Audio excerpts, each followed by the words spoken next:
So think about a problem that you are currently experiencing. It may be not enough money, not having the sort of relationships that you'd like, or maybe you're struggling to find your purpose or path in life. Today we'll explore an 8-step process to help you reframe and transform your problems. Reframing can help you see challenges from a new perspective, which in turn will help you to find solutions to these problems that you may not have considered before.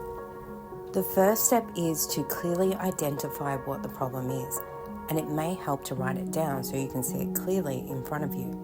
From my clinical experience, I have discovered that the problem isn't always a problem, but rather a symptom of a bigger problem. For example, you may have a business and you may think that the problem is that you're not making enough money, but the deeper issue may be that you do not have enough customers or you are not connecting to enough people.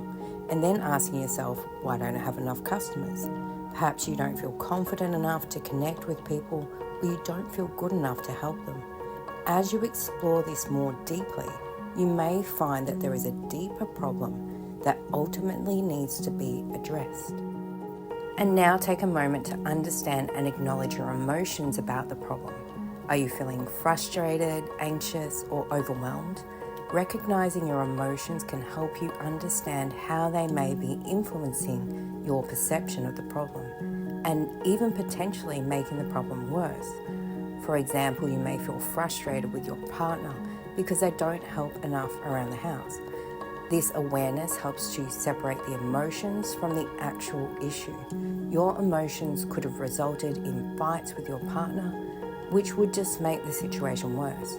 By separating the emotions from the real issue, which in this case would be that you need more help around the house, you could see some solutions. Essentially, you need to ask for more help around the house, and by being calm and clear about what you want, you'll find a way to communicate that clearly and effectively.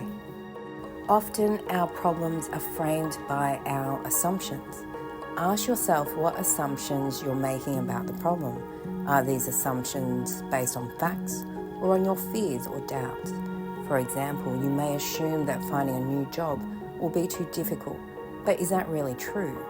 By asking, is that true, about any belief connected to your problem, you can help to open up to new possibilities. I often have older clients who automatically assume that they are unemployable because of their age. When I ask them, is this true?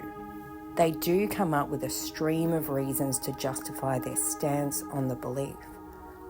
I then often ask, have you ever thought that many companies value the experience, knowledge, and good work ethic that older workers bring to the table? Challenging their old assumption opens up a new way of seeing the situation and provides a new way of approaching job interviews. I've had many people successfully find jobs from approaching their problems in a different way, once they've challenged their old assumptions. Imagine how different people might see your problem. How would a friend, a mentor, or even a stranger view it? Sometimes taking on another perspective can provide new insights and help you see solutions you haven't considered. Working from the last example, imagine how an employer may perceive the benefits of an older worker, or a relationship where your partner may value your sense of humour and personality more highly than just your physical attractiveness, because he's been there before and been burned. So how might someone else view this problem? Is there anything positive that could come out of this problem? Sometimes problems lead to growth, learning, and new opportunities. Perhaps a relationship that is coming to an end is actually providing you the freedom to do things that you couldn't do being in that particular relationship. Or if your job suddenly comes to an end, you are pushed to explore new career paths or even starting your own business that you're actually passionate about. And now try to reframe the problem using a different narrative. Instead of seeing it as a negative, how can you view it as a challenge or an opportunity? For example, instead of saying, I have too much work to do and not enough time to do it, You could reframe it to, I am grateful that I am busy so I can improve my time management skills and learn to delegate tasks where I can to improve my productivity, which leads to more money. Repetition of this new narrative or something similar will help to keep you in this more positive framework. Once you've reframed the problem, it's time to develop an action plan. What steps can you take to address the problem from this new perspective? Break it down into small, manageable steps to set realistic goals. For example, if you've discovered that you need to connect with more people to grow your business, you can make a commitment to speak with one new person every single day and tell them about your business and how you can help them. You may need to work on your pitch, so you can schedule in time every day practicing your pitch so it comes out in a natural and powerful way the more you do it. Or you may need to have that difficult conversation with someone.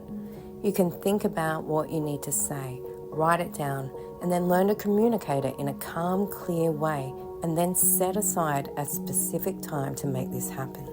And finally, reflect on the process and adjust it as needed. Not all problems need to go through this intense process. Sometimes the best approach is just to accept the problem as it is and find ways to address it directly through action.